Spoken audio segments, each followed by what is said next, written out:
The crystal glasses clinked softly in the renovated mansion as Alec Kincaid surveyed his empire from the head table at Denver's most exclusive restaurant. His fingers tapped rhythmically against the mahogany surface, a habit that made his subordinates tense with anticipation as negotiations for expanding territory continued around him. The waitstaff moved like ghosts between tables, their eyes carefully avoiding the corner where private security stood watch over Kincaid's meeting. Autumn rain tapped against stained glass windows, creating a hypnotic backdrop to hushed conversations about profit margins and territorial lines being redrawn across Colorado. Kincaid nodded once, causing an immediate silence to fall as he prepared to deliver his final verdict on the proposition before him. Power radiated from his measured movements, more threatening in their control than any display of brute force could ever be. The Southern District will remain under current management until the first quarter reports show consistent, he began, his voice cutting through the quiet room before the unexpected creak of the restaurant's heavy oak doors captured everyone's attention. The tension in the room shifted instantly from business to alert caution. His security team moved with practiced efficiency toward the interruption, hands already reaching for concealed weapons as a small figure darted between startled guests. The child couldn't have been more than 7, his oversized coat dripping rainwater onto imported marble tiles as he evaded the reaching hands of Kincaid's men. Something in the boy's determined expression made Kincaid raise a single finger, halting his security team's advance just as the child reached the edge of his table. The room held its collective breath, witnessing an unprecedented breach of Kincaid's carefully constructed barriers. "Hurry, my little sister is gone. Mommy is dying," the boy's voice rang out, clear and desperate in the stunned silence. His eyes, too old for his young face, locked with Kincaid's in a challenge no adult would dare attempt.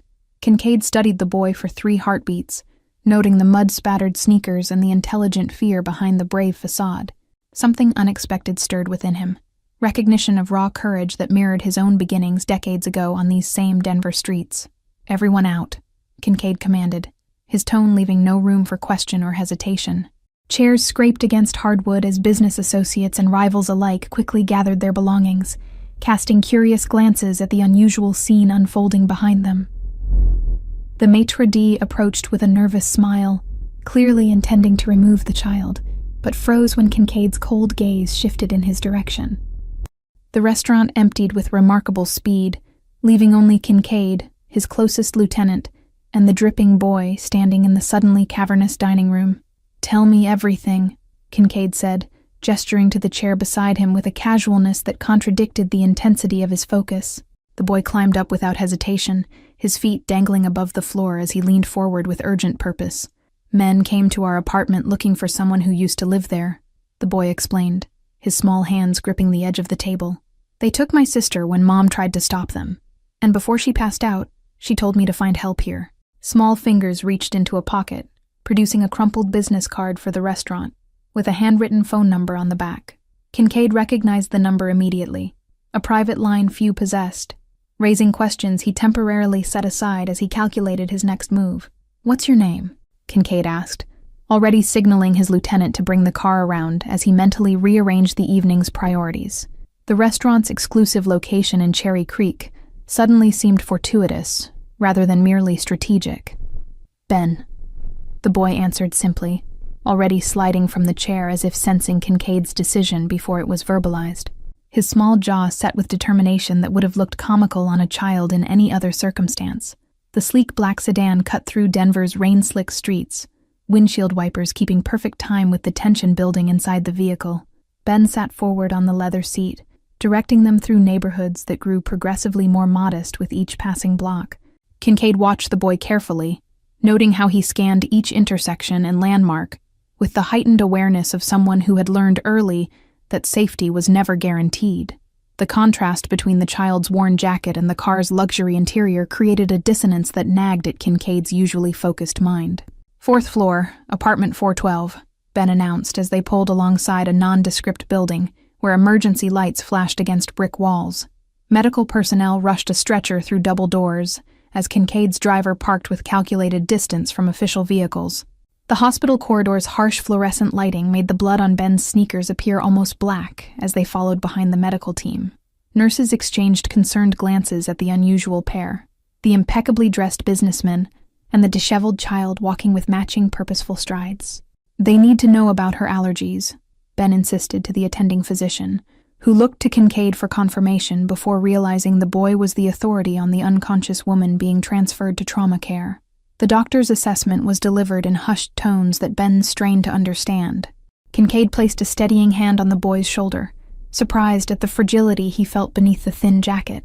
"Tell them everything they need to know," he instructed, his voice gentler than anyone who knew him would have thought possible. "She's a nurse here," Ben explained, straightening his small shoulders under Kincaid's hand. "That's how I knew where to bring her when we got away from the apartment. She works night shift in pediatrics." The revelation added another layer of complexity to the situation. The woman wasn't just any victim, but someone known to the hospital staff. Personnel began moving with increased urgency, a colleague's life now hanging in the balance rather than a stranger's. "My sister has a special bear," Ben continued, attention now fully on Kincaid. "She won't go anywhere without it, but they took her before she could grab it. It has a tracker Mom sewed inside. She's always worried about us." Kincaid's eyebrows raised slightly, the only indication of his surprise at this potentially critical information. He stepped away, phone already in hand as he contacted his network to trace the tracking device, mind calculating probabilities and resources needed for what had become an unexpected rescue mission. "They came looking for someone named Westbrook," Ben added, showing an uncanny ability to prioritize information that might help. "Mom kept saying they had the wrong place, that we only moved in 3 months ago, but they wouldn't listen." The name registered immediately in Kincaid's mental catalog, a former accountant who had disappeared after embezzling significant funds from several dangerous people. The pieces clicked into place with alarming clarity as Kincaid recognized his own indirect connection to this family's tragedy. "I need men at the hospital entrance, apartment building, and coordinated with the bear tracker," Kincaid instructed his lieutenant quietly, maintaining visual contact with Ben, who stood vigilant beside his mother's emergency room door. Full background on previous tenant Westbrook and current residents. Priority clearance. The hospital staff worked efficiently around the unconscious woman, their movements becoming more urgent when monitors began signaling complications. Ben pressed his forehead against the observation window, small fingers splayed against the glass, as if trying to reach through the barrier to his mother. "They'll find your sister," Kincaid stated with absolute certainty, as he returned to Ben's side, the promise carrying the weight of unspoken power behind it. "I need you to tell me everything you remember about the men who took her." Denver's skyline glittered through rain-streaked windows as Kincaid established a temporary command center in a private hospital waiting room. Maps of the city spread across tables while Ben carefully described the intruders with remarkable detail, from distinctive shoes to partial conversations overheard from his hiding place. "The tall one kept checking his phone and saying something about docs," Ben recalled, fatigue evident in his slumping shoulders despite his determination to stay focused.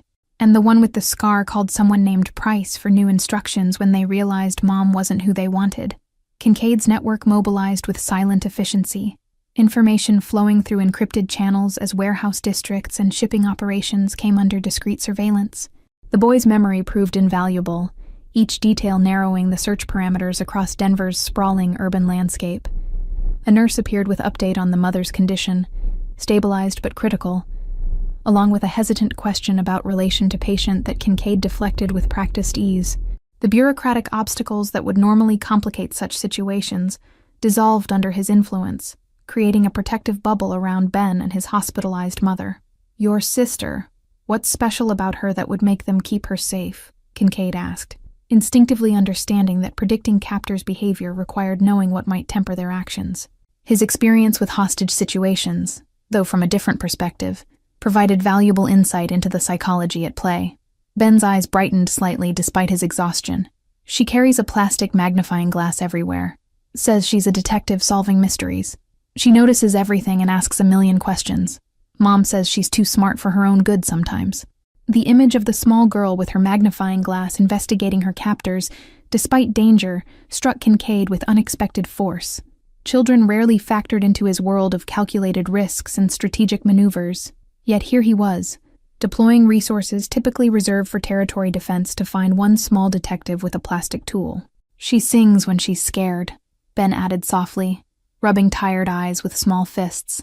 "Always the same song Mom taught us about brave explorers. If they tried to keep her quiet, That would make her sing louder. She's stubborn like that. This information triggered an immediate refinement in search parameters. Audio surveillance now focused on picking up a child's singing voice in the vicinity of dockside warehouses. Kincaid's tech specialist remotely accessed security systems throughout the target area, scanning for any unusual activity or sound patterns. Reports began filtering in from field operatives positioned across Denver's industrial areas, each negative update increasing the tension in Kincaid's normally impassive expression. The tracking device in the bear had remained frustratingly silent, likely disabled or contained in a signal-blocking location. "You should rest," Kincaid told Ben, noting the boy fighting to keep his eyes open as midnight approached. "I'll wake you the moment we have news." The promise seemed to release something in the child, who finally allowed himself to curl up in an oversized chair, though his hand remained clutching Kincaid's expensive suit sleeve. The unexpected contact created a strange anchor point for Kincaid, as he continued coordinating the search operation around the sleeping child. Each decision he made now carried the weight of Ben's trust, something far more consequential than the business matters he'd abandoned earlier that evening. Kincaid's lieutenant arrived with secured footage from the apartment building's surveillance system, providing clear images of the intruders and their vehicle. Recognition dawned immediately. Hired muscle working for a rival operation. Their target clearly the missing accountant, rather than the nurse and her children. "Get me everything on the mother," Kincaid instructed quietly, careful not to wake Ben as he studied the hospital records his influence had procured. "I need to understand why she had my private number and what connection exists to Westbrook's disappearance." The answer came at dawn. Hospital records revealing the nurse had treated Westbrook's daughter during a medical emergency months earlier, forming a brief connection before he vanished. The accountant's final act had been leaving her the restaurant's information with Kincaid's number, calling it insurance, should trouble ever find her. Sunlight filtered through hospital blinds as Ben awoke, momentarily disoriented until his eyes found Kincaid's imposing figure by the window. The mafia leader's jacket was draped over a chair, sleeves rolled up as he studied maps spread across an improvised workstation while maintaining quiet phone conversations. "Mom," was Ben's first question, as he rubbed sleep from his eyes, immediately followed by, "My sister?" His priorities remained unwavering despite the surreal circumstances that had thrust him into alliance with one of Denver's most powerful underworld figures. Kincaid handed the boy a paper cup of hot chocolate from the nurse's station, a surprisingly thoughtful gesture from a man who typically delegated such tasks. "Your mother is stable. Surgery was successful. No word yet on your sister, but we've narrowed the search area significantly." Ben nodded solemnly, accepting both the drink and information with equal gravity, as he joined Kincaid at the maps. His small finger traced neighborhoods with surprising knowledge of the city's layout, pointing out shortcuts through service alleys and parks that wouldn't appear on standard navigation systems. "These warehouses connect underground," he explained, indicating a section near the river docks. "Mom's friend works security there. He showed us once. Said it was from Prohibition times, when they needed to move things secretly." Kincaid reassessed his strategy instantly, recognizing the value of knowledge that even his extensive network had overlooked. He summoned his lieutenant with new instructions, incorporating Ben's insight with the efficiency of someone accustomed to adapting plans when presented with superior intelligence. A doctor entered with update charts, surprised to find the young boy engaged in what appeared to be serious consultation with the intimidating businessman. The medical staff had long since stopped questioning Kincaid's presence or authority, his generous donation to the hospital ensuring privacy and cooperation. "She's asking for Ben," the doctor informed them, unable to hide his relief at delivering positive news. "Still weak, but conscious and oriented. She's quite concerned about her daughter. We had to promise we'd bring Ben immediately to keep her calm." Ben looked to Kincaid, a wordless communication passing between them that acknowledged their unusual bond forged through crisis. The boy's trust in this dangerous man had been given completely, based not on Kincaid's reputation, but on his actions since their paths had crossed. "You go," Kincaid decided, passing Ben a secure phone. "I'll continue the search from here. Press this button if you need me, or if your mother remembers anything else that might help us find your sister." The weight of the device in Ben's small hand seemed to solidify their partnership more than any spoken agreement. He nodded once, a miniature mirror of Kincaid's own decisive gesture, before following the doctor toward his mother's recovery room, with shoulders squared against uncertainty. Kincaid turned back to his maps, mind calculating probabilities with cold precision, while his network continued systematic grid searches across industrial zones. The unfamiliar feeling of urgency for someone outside his organization disturbed his usual detachment, creating an emotional investment he hadn't experienced in years. New information arrived from surveillance teams. A suspicious delivery to an abandoned fish processing plant near the river.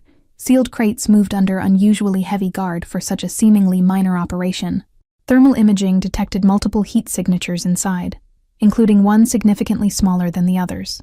Kincaid's normal protocol would involve overwhelming force, a statement made through controlled violence that would reverberate through Denver's underworld.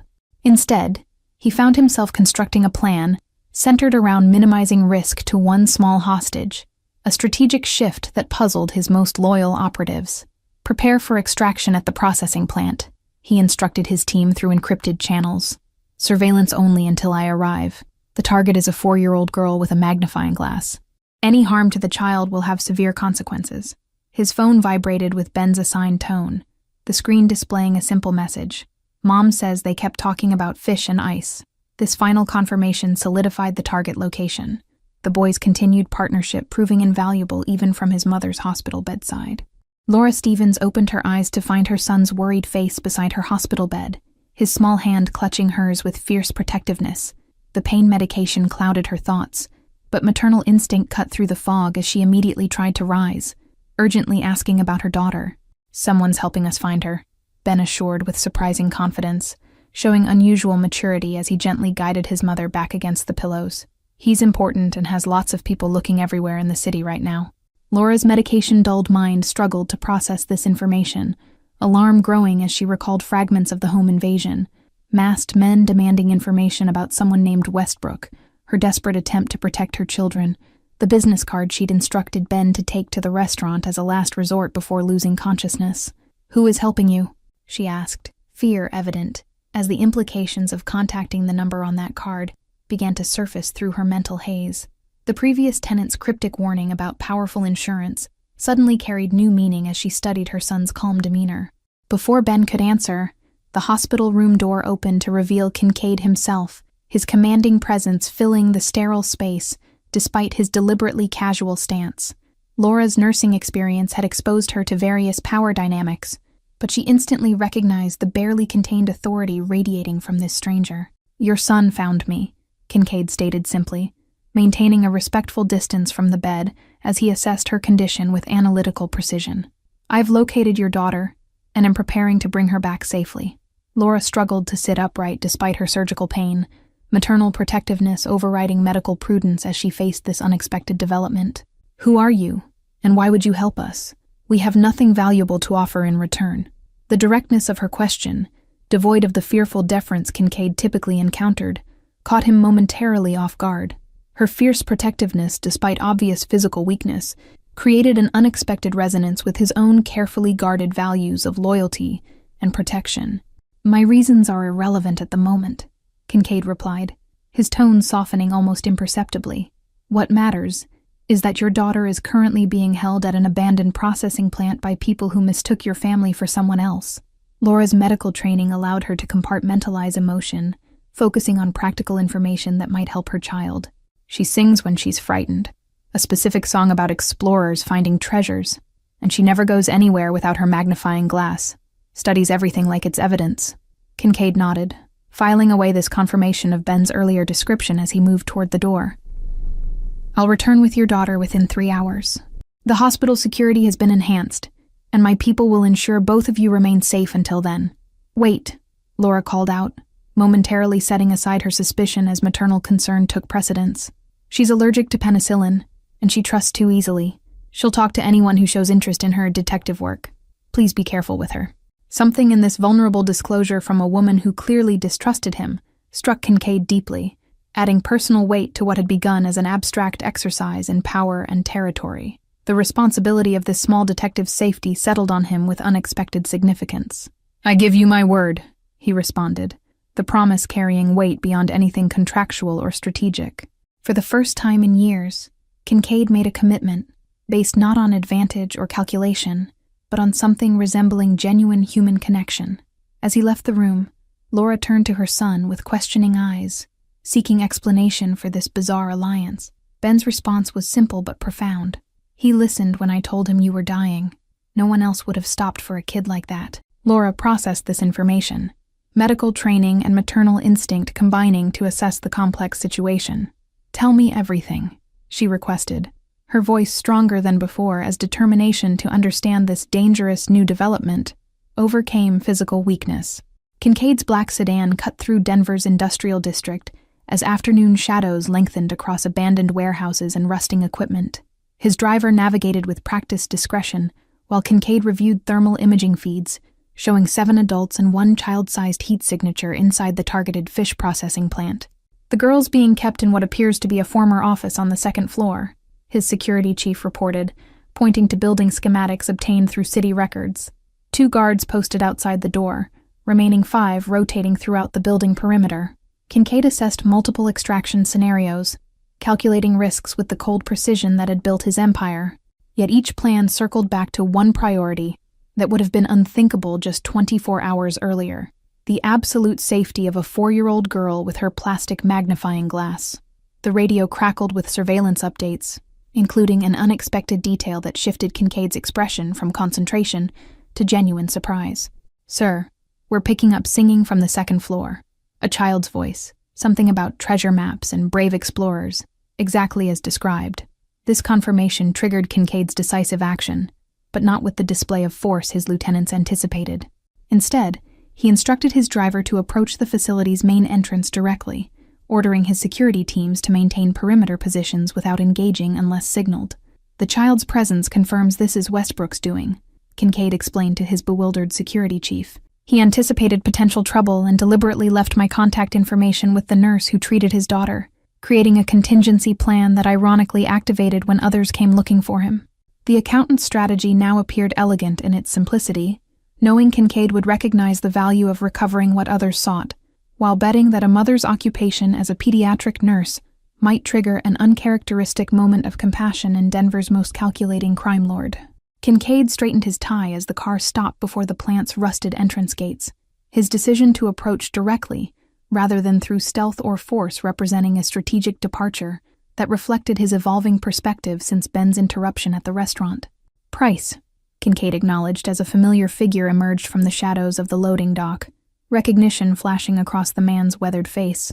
"I believe you're holding something that belongs to me, through a rather unfortunate misunderstanding." The revelation of direct connection between captors and Kincaid shifted the power dynamic instantly, uncertainty evident in Price's defensive posture. "This was a contracted acquisition related to Westbrook's accounts. We had no indication of your involvement in this matter." Kincaid maintained calculated calm, years of negotiating dangerous territory evident in his measured response. "Circumstances have changed. The family residing in Westbrook's former apartment is under my protection, particularly the child you're currently holding upstairs." Price's expression betrayed internal conflict, weighing the consequences of refusing Kincaid against the repercussions of failing his original contract. The singing from upstairs continued, a surreal soundtrack to this tense negotiation between forces that typically operated through intimidation rather than discussion. "Our employer will require compensation for the failed acquisition," Price ventured carefully, seeking a face-saving compromise that acknowledged Kincaid's superior position without appearing to capitulate completely. "The information Westbrook took remains valuable to multiple interested parties." Kincaid nodded once, already anticipating this negotiation point. "I'll address the Westbrook situation personally. Your employer will receive appropriate compensation for operational expenses, provided the child is released immediately, completely unharmed." The arrangement was settled with the efficiency of experienced professionals, an exchange of assurances wrapped in careful euphemisms that maintained necessary appearances of strength. Price dispatched one of his men to retrieve the girl, whose singing had grown notably louder during their conversation. Kincaid remained outwardly impassive, as small footsteps descended the metal staircase, though his hand tightened imperceptibly around his phone. The child appeared clutching her plastic magnifying glass, remarkably composed despite the circumstances, as she studied each adult with obvious curiosity. "Are you a friend of my brother?" she asked Kincaid directly, her analytical gaze moving between him and Price with surprising perception. "Ben said he'd find someone smart to help when the bad men came. Are you the smart person?" Kincaid knelt to the child's eye level, an action so uncharacteristic that his security team exchanged startled glances. "Yes, your brother Ben sent me to find you. My name is Alec, And I'm taking you to see your mom and Ben at the hospital now." The girl held her magnifying glass up to Kincaid's face, studying him with serious concentration before pronouncing her verdict. "You have kind eyes hiding behind scary ones. That's what Mom says to look for when you're in trouble. The kindness hiding in people." This unexpected assessment momentarily disarmed Kincaid, creating a pause that his years of careful self-control couldn't quite mask. He recovered quickly, extending his hand with formal gravity that acknowledged her perceptiveness, rather than dismissing it as childish observation. "I found a clue," she whispered confidentially, as she slipped her small hand into his much larger one. "The man with the scar has pictures of the docks in his phone. I saw when he was talking about someone named Westbrook while I pretended to sleep." Kincaid filed this information away, while maintaining his focus on the immediate priority of extraction, nodding to Price with finality that signaled their business was concluded. The exchange of a child for unspoken future considerations represented a transaction unlike any previously conducted in Denver's underworld hierarchy. The security team formed a protective formation as Kincaid guided the girl toward the waiting sedan, her plastic magnifying glass now trained on the vehicle's bulletproof windows with scientific fascination. She showed remarkable composure for a child who had endured abduction, her analytical mind apparently processing the experience as an adventure rather than trauma. "Will my bear find us?" she asked, as Kincaid secured her in the back seat, concern finally breaking through her detective persona. "He has a special chip inside so he never gets lost, but they wouldn't let me bring him when they took me from our apartment." Kincaid produced a small backpack from beside his seat, containing the tracking-enabled teddy bear his team had recovered during their surveillance of the captor's previous movements. The stuffed animal had provided crucial confirmation of the processing plant location before the battery died, its final electronic signal contributing to this unlikely rescue. The girl's face transformed with joy as she clutched the bear tightly, whispering secrets into its worn fur, before looking up at Kincaid with newfound trust. "You really are the smart person Ben promised. No one else would have found Mr. Detective Bear." Throughout the drive to the hospital, she maintained a steady stream of observations about her captors, details about routines, conversations overheard, and distinguishing characteristics that surpassed what many trained adults might have noticed. Her natural investigative instincts had transformed a traumatic experience into an information-gathering mission. "They were scared of someone," she noted while examining the car's interior with her magnifying glass. "The one with the funny walk kept saying, 'He'll have our heads if we don't find it,' whenever he looked at me. I think they took the wrong detective for their case." This innocent assessment contained critical intelligence about the larger situation, confirming Kincaid's suspicion that multiple factions were pursuing Westbrook's missing financial records. The child had unwittingly become central to a complex power struggle extending far beyond a simple case of mistaken identity. The hospital's side entrance allowed for discreet arrival, avoiding media attention that had begun gathering as news of the abduction reached local outlets. Kincaid's influence ensured clear pathways through service corridors, his security team maintaining vigilant perimeter control as they approached Laura's room. Ben spotted them first, his face appearing in the doorway before breaking into a sprint down the corridor toward his sister. The children collided in a fierce embrace, their mother's relieved sob audible from the hospital room as she attempted to rise from her bed despite medical equipment restricting movement. "You kept your word," Laura acknowledged, as Kincaid entered behind the reunited siblings, her expression a complex mixture of gratitude, wariness, and dawning recognition of exactly who stood before her. The pediatric nurse who treated society's most vulnerable children now found herself indebted to a man who operated in shadows she'd only glimpsed through emergency room admissions. Kincaid maintained a respectful distance as the family reunion unfolded, the unfamiliar warmth in his chest at this successful outcome, both unsettling and oddly satisfying. For the first time in years, his power had been directed toward protection rather than control, creating an outcome that couldn't be measured in territory or profit. 3 weeks passed before Laura received medical clearance to leave the hospital, her recovery monitored by specialists whose attentiveness suggested influence beyond standard insurance coverage. The children had remained by her side, hospital administrators making unprecedented accommodations that left nursing staff speculating about their mysterious benefactor. "We can't go back to our apartment," Laura stated as discharge papers were finalized, her tone making it clear this wasn't a question, but a decision already determined. Ben and his sister exchanged glances, their shared experience having created a silent communication system that adults weren't privy to. Kincaid stepped into the room with timing that suggested he'd been monitoring the discharge process, his presence now accepted rather than questioned by hospital staff. Arrangements have been made for temporary housing until more permanent options can be secured. Security will remain in place throughout the transition. Laura studied him carefully, professional assessment combining with maternal instinct as she considered their situation. Why are you still helping us? The rescue is complete. Your obligation, whatever it was, has been fulfilled. This direct challenge to his continued involvement was delivered without the fear or deference Kincaid typically encountered, her steady gaze demanding honesty, rather than the calculated half-truths he employed in business. The children watched this exchange with obvious interest, recognizing its importance to their future.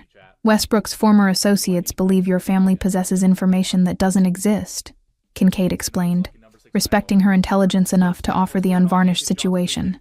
Until this misconception is permanently corrected, your safety remains at risk, a risk I'm uniquely positioned to mitigate. The practical logic of his explanation provided acceptable framework for continued assistance without addressing the unspoken reality that something fundamental had shifted in Kincaid's priorities since a determined 7-year-old boy had interrupted his business dinner 3 weeks earlier. Laura recognized the deliberate omission, but chose not to challenge it directly, instead focusing on immediate practicalities as she gathered the children's few belongings. We'll need to retrieve essential items from the apartment: school records, medical information, irreplaceable photographs. The family's relocation to a secure brownstone in a quiet neighborhood proceeded with military precision, Kincaid's organization demonstrating unexpected efficiency in domestic matters. Security remained discreet but omnipresent, blending into the community while maintaining protective surveillance that gradually became part of the family's new normal. Kincaid found himself visiting the brownstone with increasing frequency in the weeks that followed, initially with logical pretexts related to security arrangements, before pretense gave way to honest acknowledgement of his interest in the family's adjustment. Laura's wariness gradually softened as she observed his genuine concern for the children's welfare. "You never answered my question from the hospital," she noted one evening after the children had gone to bed, her recovery progressing enough that she could move without wincing. "About why you're really helping us. The security explanation makes practical sense, but it doesn't explain your personal involvement." Kincaid considered his response carefully, unaccustomed to the transparency this woman somehow elicited from him. "Your son interrupted a business meeting that no one would dare disturb. He showed courage that impressed me, reminded me of choices I made long ago, when protecting what mattered required unexpected action." The admission created a momentary vulnerability that Laura recognized but didn't exploit, instead offering her own truth in exchange. "Ben has always seen things others miss. After his father abandoned us when my daughter was born, he took on responsibilities no child should have to carry.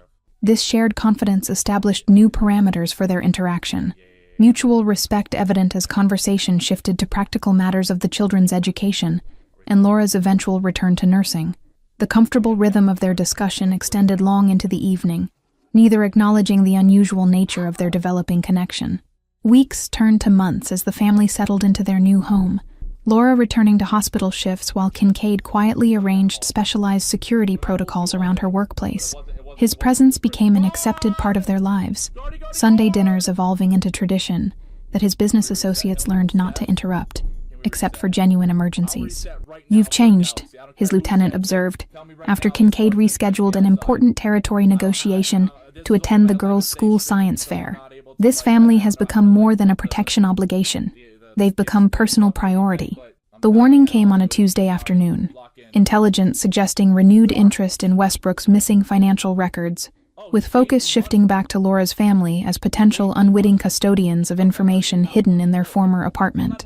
Kincaid's network detected surveillance being established around the children's school and Laura's hospital. "We need to move them again," his security chief recommended, presenting evidence of the emerging threat pattern. "Perhaps consider relocating them outside Colorado entirely. Fresh identities, complete separation from anything connected to Denver or Westbrook." Kincaid studied the surveillance photos with cold fury, recognizing operatives associated with a rival organization expanding into his territory. The threat assessment was accurate, yet the proposed solution struck him as fundamentally wrong, erasing these people who had carved unexpected space in his carefully controlled existence. "Prepare defensive protocols but maintain current positions," he instructed instead, decision already forming as he considered alternatives that previous versions of himself would never have contemplated. I'll address the root cause directly. It's time for permanent resolution rather than perpetual protection. Laura sensed the shift immediately when Kincaid arrived at the brownstone that evening, her nursing experience having honed ability to detect subtle changes in demeanor that others might miss. She waited until the children were occupied with homework before confronting him in the kitchen, voice low but insistent. "Something's happened," she stated rather than asked, hands steady as she prepared dinner with practiced efficiency. "You've added security at both schools and the hospital. 2 new men watching the house, and Ben noticed someone following the bus this morning." Kincaid acknowledged her perception with slight nod, respecting her right to unfiltered information about threats to her family. "Westbrook's former employers are making another attempt to recover what they believe you possess. They're growing desperate as financial authorities close in on their operations." Laura absorbed this information without visible panic, prioritizing practical response over emotional reaction with the same composure she'd shown during hospital emergencies. "Do we need to leave Denver? The children are finally settling in, making friends, feeling secure, but their safety comes first."